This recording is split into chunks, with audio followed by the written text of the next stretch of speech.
हाफिज कुरान के सर पे दस्तार बांधी जाएगी। हाफिज कुरान पूरे कुरान को अपने सीने में महफूज करता है। कौन कुरान? वो कुरान जिसके बारे में खुद रब फरमाता है, लौ अनज़लना हाज़ल कुरआन अला जबलिन लरअयतहु खाशिअन मुतसद्दिअन मिन खशियतिल्लाह। ये वो कुरान है कि अगर इस कुरान को पहाड़ों पर उतार दिया जाता तो ये कुरान इतना वजनी है, इसमें इतना ज्यादा वेट है, इतना ये भारी है कि इस कुरान के बोझ को पहाड़ बर्दाश्त न कर सकता।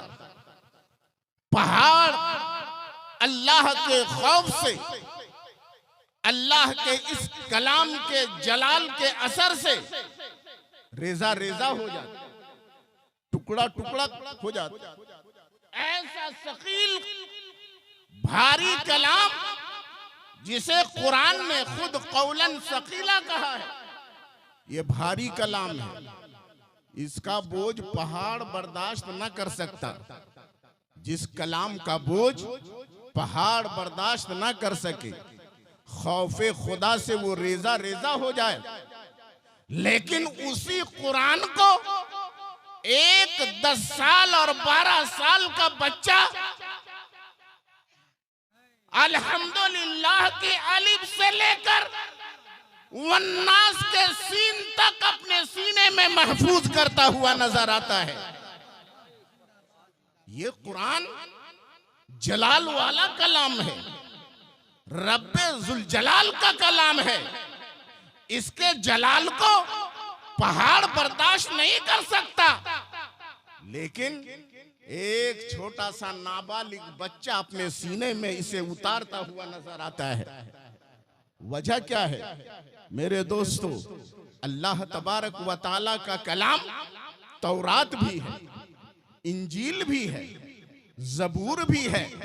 तौरात हजरत मूसा अलैहिस्सलातु व तस्लीम पर नाजिल की गई, खुदा का कलाम तौरात भी है। हजरत ईसा अलैहिस्सलातु व तस्लीम पर इंजील नाजिल की गई है, इंजील भी खुदा का कलाम है। बोलो है कि नहीं? हजरत दाऊद अलैहिस्सलातु व तस्लीम पर जबूर नाजिल की गई, ये खुदा की किताब है, आसमानी किताब है।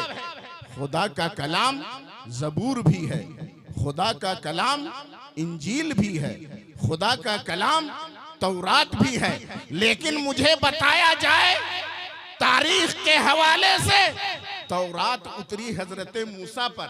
बताओ हजरत मूसा के अलावा हजरत मूसा की कौम में कोई हाफिज तौरात नजर आता है? एक नाम बताओ जो हाफिज तौरात हो। हजरत ईसा पर इंजील नाजिल हुई, हजरत ईसा इंजील के हाफिज, लेकिन हजरत ईसा के मानने वालों में एक नाम बताओ जो इंजील का हाफिज हो। हजरत जबूर पर, हजरत दाऊद पर जबूर नाजिल हुई, हजरत दाऊद जबूर के हाफिज, लेकिन हजरत दाऊद की कौम में, हजरत दाऊद की उम्मत में एक नाम नहीं मिलता जो हाफिज जबूर हो। लेकिन मेरे दोस्तों और बुजुर्गों, खुदा का ये कलाम कुरान ऐसा कलाम है, इस कलाम का हाफिज एक नहीं, जब से ये कलाम उतरा कुरान का हाफिज सिर्फ कुरान जिस पर उतरा, जिस नबी पर, वो नबी सिर्फ कुरान के हाफिज नहीं हुए, नबी के तमाम सहाबी तकरीबन हाफिज नजर आते हैं। हजरत सिद्दीक अकबर हाफिज कुरान है, हजरत उमर फारूक हाफिज कुरान है, सहाबाए किराम हाफिज कुरान नजर आते हैं। सैकड़ों की तादाद में हजारों की तादाद में मेरे दोस्त और बुजुर्गों, और अब लाखों की तादाद में, करोड़ों की तादाद में नाबालिग भी हाफिज़े कुरान नजर आते हैं और बालिग भी हाफिज़े कुरान नजर आते हैं। ये कुरान का जो एजाज है ये किस बुनियाद पर है? इतना भारी कलाम, वजनी कलाम, रब के जलाल वाला कलाम, लेकिन एक बच्चा अपने सीने में इसे उतार रहा है। क्यों? तवज्जो चाहूंगा, उलमाए किराम की भी तवज्जो चाहूंगा। मेरे दोस्त और बुजुर्गों, आप अच्छी तरह समझो, ये भारी कलाम है ना, वजनी ये कलाम है ना कुरान, लेकिन मेरे दोस्तों ये कुरान उतरा किस पे? कुरान उतरा नबी पर। नबी ने अपने सीने में पहले कुरान को उतारा, और जब अपने सीने में उतारा तो कुरान के बोझ को नबी ने अपने सीने में ले लिया। अपने सीने में उसके बोझ को ले लिया।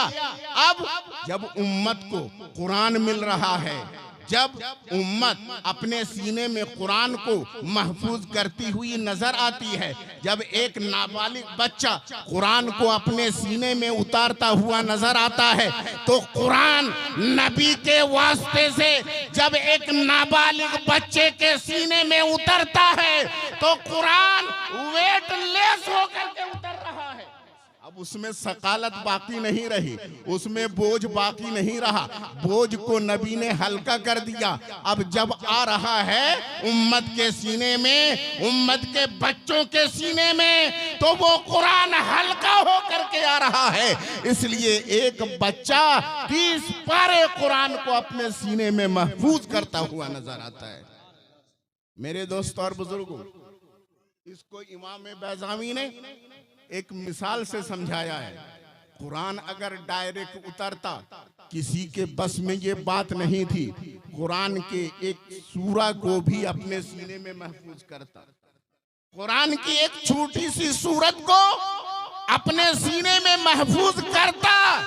किसी के सीने में ये ताकत नहीं थी, लेकिन नबी के वास्ते से कुरान मिला, इसलिए पूरा कुरान एक नहीं, 1000 नहीं, लाखों और करोड़ों सीनों में महफूज होता हुआ नजर आ रहा है। मेरे दोस्तों, एक मिसाल दी है इमाम बैज़ावी ने, मैं उस मिसाल से समझा देना चाहता हूँ। आप हजरात भी जानते हैं, ये जो जिस्म के अंदर गोश्त है ना, गोश्त है और हड्डी है, इसी से तो ये बॉडी है। गोश्त है और हड्डी है। हड्डी किससे बनती है? हड्डी गोश्त से बनती है, आप लोग भी जानते हैं, है ना। और ये है कुरान में भी है कि पहले शिकम मादर में नुतफा पहुंचता है, फिर वो नुतफा बस्ता खून हो जाता है, जमा हुआ खून हो जाता है, और फिर वो खून धीरे धीरे गोश्त का लोथड़ा हो जाता है। अब उस गोश्त से हड्डियां बनती हैं। बच्चा जब पैदा होता है तो हड्डियां नाजुक होती हैं कि नहीं?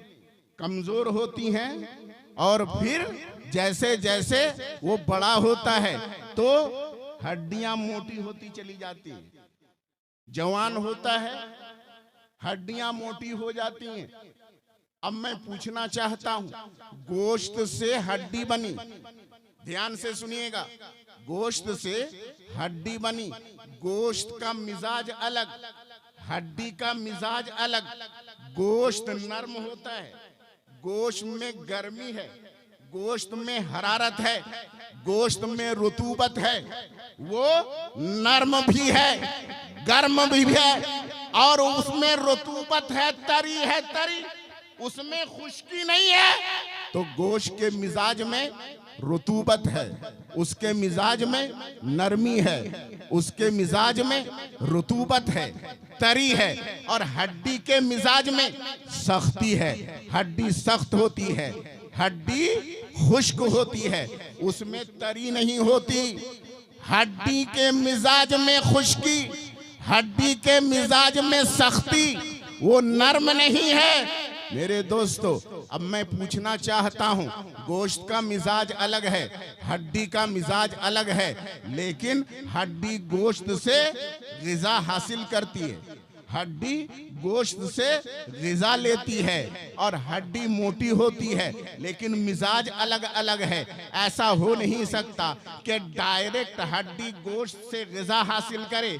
इसलिए अल्लाह तबारक व तआला ने बीच में, यानी हड्डी और गोश्त के बीच में एक परत रख दी है, एक परत रख दिया है। वो जो परत है, वो परत ना हड्डी की तरह है, ना गोश्त की तरह है। हमारे यूपी की जबान में उसको कुर्री कहते हैं। हड्डी की तरह है, लेकिन वो कुछ नर्म है, उसे चिबाओ तो चिबा सकते हो। तो हड्डी और गोश्त के बीच में एक तह है, एक परत है, एक लेयर है, और वो लेयर ना उसे हम गोश्त कह सकते हैं, ना उस लेयर को ना हम उसे हड्डी कह सकते हैं, लेकिन दोनों का मिजाज लिए हुए है। कुछ उसमें नरमी है, कुछ उसमें सख्ती है, कुछ नरमी का मिजाज यानी कुछ गोश्त का मिजाज है और कुछ हड्डी का मिजाज है। दोनों का मिजाज लिए हुए है। वो लेयर दोनों का मिजाज इसलिए लिए हुए है ताकि गोश्त से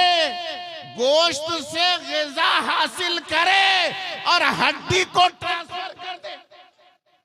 अगर वो लेयर ना हो तो हड्डी ग़िज़ा हासिल नहीं कर सकती, मोटी नहीं हो सकती है। इसलिए रब की हिकमत ने क्या किया, हड्डी और गोश्त के बीच में एक लेयर रख दिया जो हड्डी से भी मुशाबे है और गोश्त के भी मुशाबे है। मेरे दोस्तों और बुजुर्गों, मैं आपको समझाना चाहता हूं, अल्लाह तबारक व तआला, उसका कलाम, अल्लाह का कलाम बेमिसाल, अल्लाह ताला बेमिसाल, वो खालिक है, किसी मखलूक की तरह नहीं है। अल्लाह तबारक व तआला जलाल वाला है, उसका कलाम जलाल वाला है। उसका कलाम डायरेक्ट किसी उम्मत तक नहीं पहुंच सकता था, कम्युनिकेशन होना चाहिए, मुनासिब राबता होना चाहिए। मैं आपको मिसाल से समझा दूं, मेरी बात आप तक पहुंचेगी तो उसके लिए कम्युनिकेशन होना चाहिए, राबता होना चाहिए। अगर आप बहुत दूर हैं और कोई राबते की चीज नहीं है, अगर ये माइक ना होता तो जो मजमा के आखिर में जो लोग हैं वो मेरी बात को समझ ना सकते। क्यों? इसलिए कि कम्युनिकेशन का गैप है, यहाँ राबता नहीं है, बीच में माइक वास्ता है। तवज्जो चाहूंगा, बीच में माइक वास्ता है। अगर ये वास्ता न होता तो मैं मजमा के आखिर में जो लोग खड़े हैं उन तक अपनी आवाज ना पहुंचा नहीं सकता था। मेरे दोस्तों और बुजुर्गों, तो कम्युनिकेशन होना चाहिए, मुनासिब राबता होना चाहिए। अल्लाह खालिक, हम मखलूक, अल्लाह वाजिब, हम मुमकिन, अल्लाह ला यज़ाल ला फानी, हम फानी, अल्लाह वाजिब, हम फानी, अल्लाह खालिक, हम मखलूक। खालिक के कलाम को मखलूक कैसे समझ सकता है? खालिक के कलाम को मखलूक अपने सीने में कैसे महफूज रख सकता है? मेरे दोस्तों, तो समझने वाला और समझाने वाला दोनों में मुनासिब वास्ता होना चाहिए, मुनासिब राबता होना चाहिए। मखलूक में और खालिक में कोई मुनासिबत ही नहीं है, कोई राबता ही नहीं है। इसलिए जरूरी था कि कुरान को मखलूक के सीने में जब उतारा जाए तो एक ऐसा वास्ता हो जिसका ताल्लुक खालिक से भी हो और जिसका ताल्लुक मखलूक से भी हो। ऐसा राबता होना चाहिए जो आम मखलूक की तरह ना हो और जो खालिक की तरह भी ना हो। ना वो खालिक हो, ना वो आम मखलूक हो, ना वो वाजिब हो, ना वो आम मुमकिन की तरह हो। इसलिए इमाम इश्क व मोहब्बत सैयदुना आला हजरत इमाम अहमद रजा खां फाजिल बरेलवी इस हकीकत से पर्दा उठाते हुए प्यारे नबी की शान बयान करते हुए इरशाद फरमाते हैं, मुमकिन में ये कुदरत कहाँ, मुमकिन में ये कुदरत कहाँ, वाजिब में अब्दियत कहाँ, हैरान हूँ है ये भी खता, ये भी नहीं, वो भी नहीं, और उसके बाद फैसला करते हैं। तो जो चाहूंगा, हैरान हूं मैं क्या कहूं या रसूल अल्लाह, आपको आम मुमकिन नहीं बोल सकता, आम मखलूक आपको बोल नहीं सकता, और आपको खालिक भी नहीं कह सकता, आपको मैं वाजिब भी नहीं कह सकता, लेकिन देखता हूं जब तो मखलूक में तो वो कुदरत नहीं, मुमकिन में ये कुदरत कहाँ कि इशारा कर दे तो चांद के दो टुकड़े हो जाए। मुमकिन में ये कुदरत कहाँ है कि उंगलियों की घाइयों से पानी के चश्मे निकाल दे। मुमकिन में ये कुदरत कहाँ है कि चंद आदमियों का खाना हो और सैकड़ों लोगों को काफी हो जाए। मुमकिन में ये कुदरत कहाँ, वाजिब में अब्दियत कहाँ। या रसूल अल्लाह, आपको जब देखता हूँ चांद के दो टुकड़े होते हुए, डूबे हुए सूरज को पलटाते हुए जब देखता हूँ, उंगलियों की घाइयों से पानी के चश्मे निकालते हुए, तो या रसूल अल्लाह सोचता हूँ आप तो मुमकिन नहीं है। लेकिन अगर वाजिब कहूँ, अगर मैं खालिक कहूँ, तो खालिक जो होता है वो अब्द कहाँ होता है, वो बंदा कहाँ होता है, खालिक तो माबूद होता है। तो वाजिब में अब्दियत कहाँ, और आप तो हैं अब्द, आप तो हैं बंदे, रब के आप बंदे हैं। तो हैरान हूँ है ये भी खता, ये भी खता, अगर वाजिब कहूँ ये भी खता है, अगर आम मुमकिन कहूँ ये भी खता है, तो क्या कहूँ या रसूल अल्लाह, आपको क्या कहूँ। तो फरमाते हैं हक ये है कि है अब्दे इलाह और आलमे इम्का के शाह। हक ये है कि आप खुदा के बंदे हैं, लेकिन आम बंदों की तरह नहीं है, सारे बंदों के आप बादशाह हैं।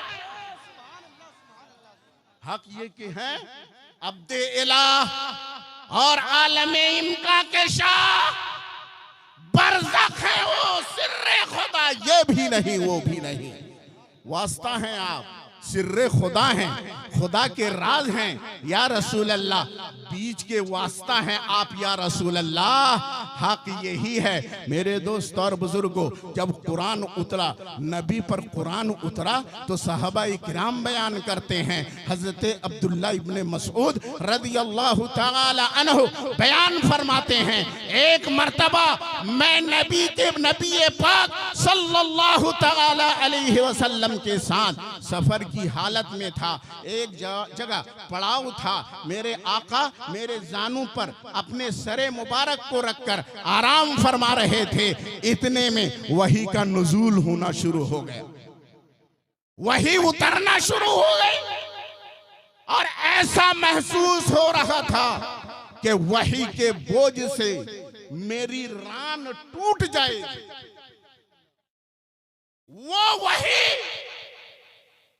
वो कुरान के एक सूरत उतरे नबी पर, और नबी अपना सर उस हालत में किसी सहाबी की रान पे रखे, तो सहाबी ये कहें कि वही के बोझ से ऐसा लगता था मेरी रान टूट जाएगी।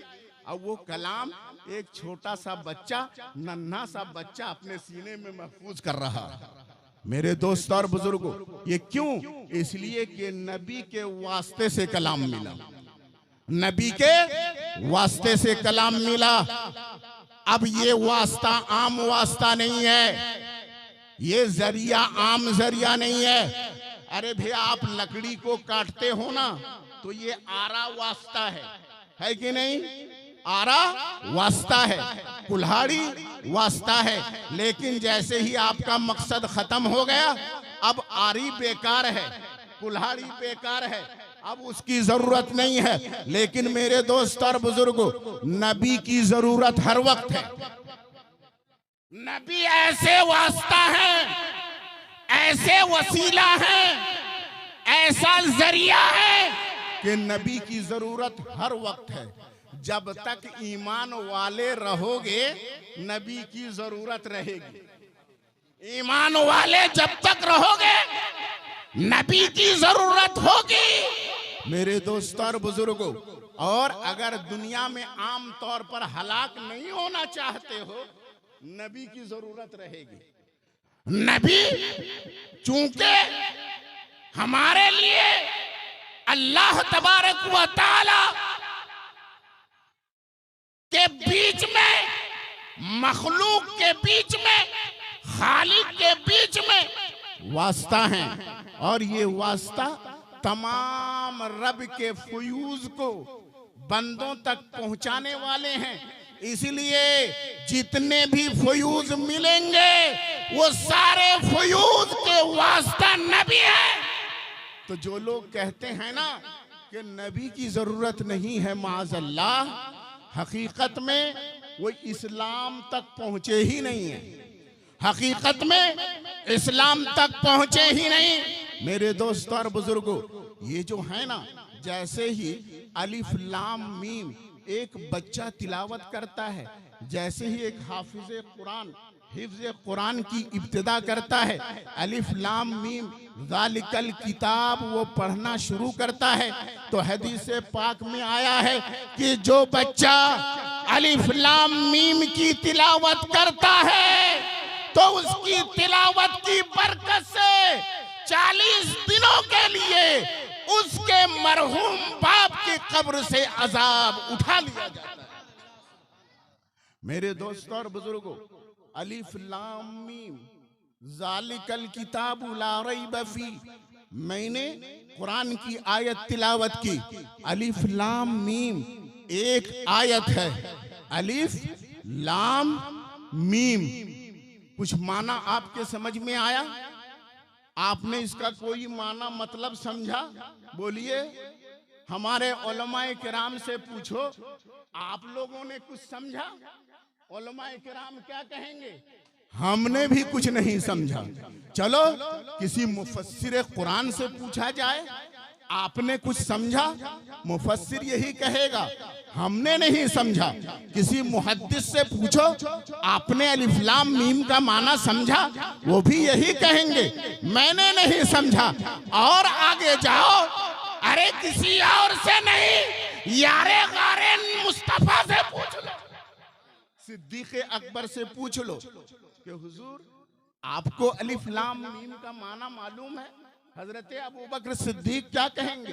वो भी यही कहेंगे मुझे नहीं मालूम है। सफर में साथ रहने वाले, हजर में साथ रहने वाले, खलवत व जलवत में साथ रहने वाले, गार में साथ रहने वाले, उस वक्त साथ रहने वाले जिस वक्त कोई साथ रहने वाला नहीं, वो भी कहे हमको नहीं मालूम है। मेरे दोस्तों और बुजुर्गों, किसी से भी पूछ लो, वो यही कहेगा अलिफ लाम मीम का माना हमको नहीं मालूम। इसलिए तफसीर की कोई किताब उठा कर देख लो, अलिफ लाम मीम के बाद जब मुफस्सिर कुरान तफसीर करता है तो यही लिखता है अल्लाहु आलमु बिमुरादिही बिज़ालिका, अल्लाह ही अपनी मुराद इससे ज्यादा जानता, अल्लाह ही जानता है, कोई और नहीं जानता। लेकिन जब अलिफ लाम मीम लेकर हजरत जिब्रील अमीन आए, प्यारे नबी के सामने अलिफ लाम मीम पढ़ा, तो प्यारे नबी ने कहा हमने समझ लिया, हमने समझ लिया। तिलावत की अलिफ लाम रा, नबी ने फरमाया समझ लिया। अलिफ लाम मीम रा, नबी ने फरमाया मैंने समझ लिया। अलिफ लाम मीम साद, नबी ने फरमाया मैंने समझ लिया। काफ, नबी ने फरमाया मैंने समझ लिया। काफ हा या ऐन साद, नबी ने फरमाया मैंने समझ लिया। अब सवाल पैदा होता है, कुरान में कुछ आयतें ऐसी हैं जिन्हें हुरूफे मुक़त्तआत कहते हैं, जो सूरतों के शुरू में कुछ हुरूफ आते हैं, जैसे अलिफ लाम मीम, काफ अलिफ लाम मीम साद अलिफ लाम रा अलिफ लाम मीम रा, इस तरह के जो हुरूफ आए हुए हैं इनको हुरूफ मुक़त्तआत कहा जाता है। इनका माना किसी को नहीं मालूम, सहाबा को नहीं मालूम, ताबईन को नहीं मालूम, तबे ताबईन को नहीं मालूम, मुफस्सिरीन को नहीं मालूम, मुहद्दिसीन को नहीं मालूम, फुक़हा को नहीं मालूम, उलमा को नहीं मालूम, सूफिया को नहीं मालूम। जब माना मालूम ही नहीं तो कुरान में लाने का फायदा क्या है? एक सवाल पैदा होता है, फिर कुरान में उतरा क्यों, नबी पर ये उतरा क्यों? तो मेरे दोस्त और बुजुर्गों, कुरान नबी पर उतरा है, आप पर नहीं उतरा, हम पर नहीं उतरा। अरे जिस पर उतरा उसने समझा कि नहीं? कुरान जिस पे उतरा उसने समझा कि नहीं? अब सवाल ये, नबी ने समझा, किसी ने नहीं समझा। कुरान में आया, मकसद क्या है? मेरे दोस्तों, ये रब का कलाम उसके नबी पर उतरा, नबी के पास आया तो दो दोस्त जब आपस में दोस्ती के लिए कोई खत लिखते हैं, एक दूसरे को भेजते हैं ना, खत लिखते हैं। अब तो मोबाइल का जमाना है, मैसेज कर दिया करते हैं, है ना? तो अगर दोस्त को बिल्कुल बात सीक्रेट रखना है, बिल्कुल राज में रखना है, किसी को पता ना चले, अपने खास और अखसुल खास को भी पता ना चले, तो वो कुछ कोड वर्ड इस्तेमाल करता है। करता ही नहीं? बोलिए, कुछ कोड वर्ड बोलता है और लिखता है कि दोनों दोस्त समझ लें और तीसरे की समझ में कुछ ना आए। वो है राज, असरार। तो कुरान में ये जो हुरूफे मुक़त्तआत हैं, अलिफ लाम मीम है, अलिफ लाम रा है, अलिफ लाम मीम रा है, ये सब कोड वर्ड है, कोड वर्ड। नबी ने समझ लिया, नबी को रब ने समझा दिया। मतलब क्या है? अब उम्मत की हिदायत के लिए वो नहीं है, ये जरूरत ही नहीं है कि उम्मत समझे, बल्कि उम्मत के लिए यही है कि नबी पर ये उतरा, ये हक है, और रब की जो मुराद है, नबी ने जो समझा वो हक है, उसके पीछे ना पड़े, उसके पीछे ना पड़े। क्या मतलब है? इसके पीछे ना पड़े, यही ईमान है।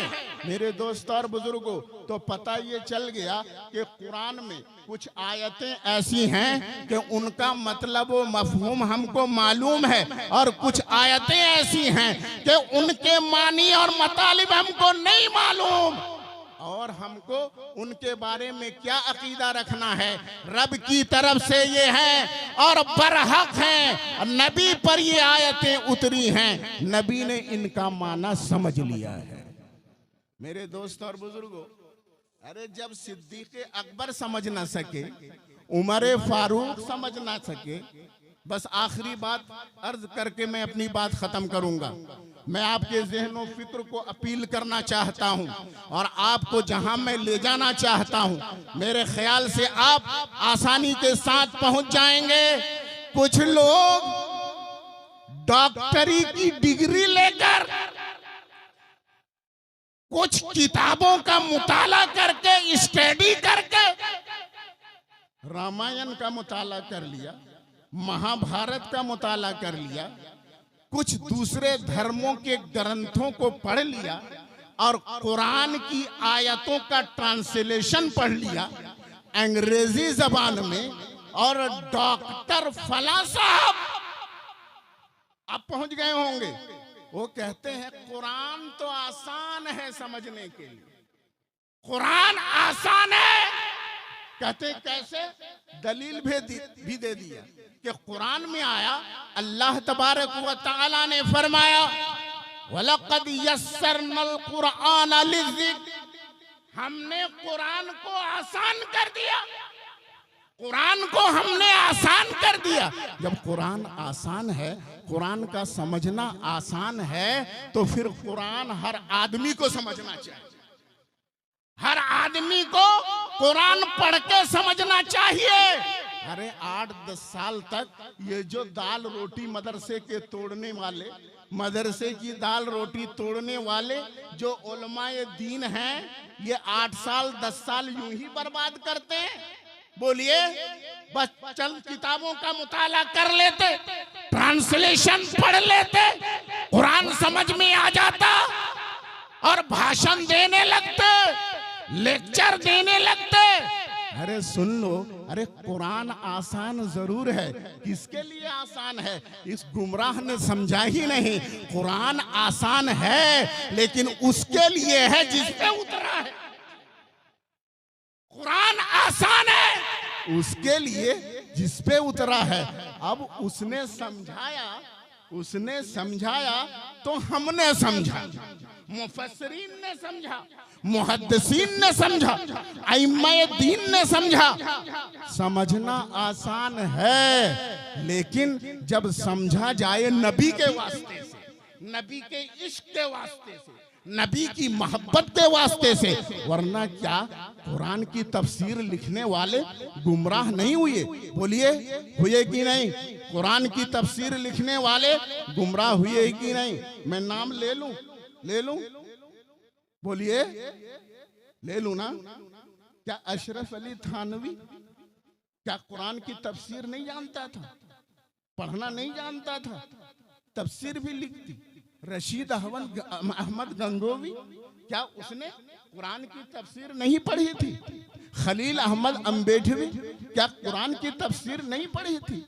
क्या इब्ने तैमिया ने कुरान की तफसीर नहीं पढ़ी थी? अरे वो तो इतना बड़ा आलिम था, इतना बड़ा आलिम था कि इब्ने तैमिया के शागिर्द इमाम इब्ने कसीर, इमाम ज़हबी इरशाद फरमाते हैं, उस्ताद बहक गया, शागिर्द हिदायत पे रहा। ये भी खुदा की करिश्मा साजी देखी। उस्ताद बहक गया और शागिर्द हिदायत पे कायम रहा। वो शागिर्द कह रहे हैं मेरे उस्ताद का पहले हाल ये था कि जब वो मिंबर पर खड़े होते थे और जब कुरानी आयतें बयान करते थे, ऐसा लगता था कुरान की आयतों की तफसीर जब बयान करते थे, ऐसा लगता था कि उनकी जबान पे तफसीर दुर्रे मंसूर है, तफसीर नसफी है, तफसीर कशाफ है, सारी तफसीर की किताबें जबान पे हैं। ऐसा लगता था। और जब हदीसें पढ़ने लगते थे तो ऐसा लगता था कि सहीहैन उनको अजबर हैं, बुखारी और मुस्लिम की सारी हदीसें उन्हें अजबर हैं। लेकिन क्या वो हिदायत पे बाकी रहा? इब्ने तैमिया, उलमा से पूछिए, इतना बड़ा आलिम होने के बावजूद गुमराह हो गया, बहक गया। मेरे दोस्त और बुजुर्गों, मैं आपके जहन को वहां तक ले जाना चाहता हूं। पढ़ा तो था लेकिन इश्क से खाली था, मोहब्बत रसूल से खाली था, औलियाए किराम की मोहब्बत से खाली था। बेइश्क मोहम्मद पढ़ते हैं जो बुखारी, आता है बुखार, उनको बुखारी नहीं आती। मेरे दोस्त और बुजुर्ग, इन बुखारी पढ़ने वालों ने पढ़ा तो जरूर, नबी की हदीसें पढ़ी, नबी के अक़वाल पढ़े, तफसीर की किताबें पढ़ी, लेकिन नबी के नूर से इस्तिफादा नहीं किया, नूरे नबी से इस्तिफादा नहीं किया। आखिरी बात, कुरान को नूर कहा गया कि नहीं? ये किताब नूर है ना, कुरान नूर है ना। और नूर का मतलब क्या? लाइट है ना, प्रकाश। ये लाइट, कुरान नूर है। अब नूर है तो रोशनी तो सबको मिलेगी ना, सबको रोशनी मिलनी चाहिए। लेकिन अबू लहब को रोशनी क्यों नहीं मिली? अबू जहल को रोशनी क्यों नहीं मिली? उतबा व शैबा को रोशनी क्यों नहीं मिली? इब्ने तैमिया को रोशनी क्यों नहीं मिली? कासिम नानतवी को रोशनी क्यों नहीं मिली? अब्दुल रशीद गंगोवी को, रशीद अहमद गंगोवी को रोशनी क्यों नहीं मिली? ये किताब जब नूरे हिदायत है तो फिर ये गुमराह क्यों हुए? किताब पढ़कर गुमराह क्यों हुए? अरे भाई, लाइट में भी कोई गुमराह होता है? रास्ता भटकता है, हाथ में टॉर्च हो, लाइट हो, फिर वो रास्ता भटक जाए? क्या ऐसा भी हो सकता है? तो हाथ में कुरान है, फिर क्यों भटक गया? नूर है, फिर क्यों भटक गया? मैं आपकी तवज्जो ले जाना चाहता हूं। अरे नूर यकीनन हिदायत देने वाला है, रोशनी से यकीनन हिदायत मिलेगी, लेकिन मेरे दोस्तों इससे हिदायत लेने के लिए भी एक नूर चाहिए। मेरी बात नहीं समझे?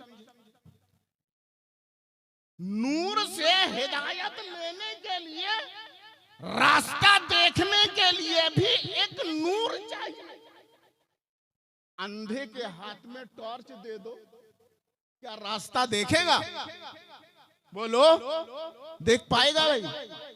अंधा हो उसको ये लाइट नजर आएगी? ट्यूबलाइट नजर आएगी? और उसके हाथ में टॉर्च दे दो, लालटेन दे दो, बल्ब दे दो, उसके सामने बोलो, कर दो, कुछ देखेगा वो? देख सकेगा? नहीं। क्यों नहीं देख सकेगा? आप देख रहे हो, वो नहीं देख पा रहा। क्यों? इसलिए कि नूर से हिदायत लेने के लिए, नूर से रास्ता देखने के लिए आंखों में नूर होना चाहिए। आंखों में नूर होना चाहिए। मेरे दोस्तों, बिला तमसील ये समझ लो, किताबुल्लाह ये नूरे हिदायत है। जब तक नूरे मुस्तफा से अपने सीने को मुनव्वर नहीं करोगे, हिदायत नहीं मिल सकती, रास्ता नहीं दे सकते हो। इसलिए ऐलान फरमा दिया आला हजरत ने, बरज़ख है वो सिर्रे खुदा, ये भी नहीं वो भी नहीं।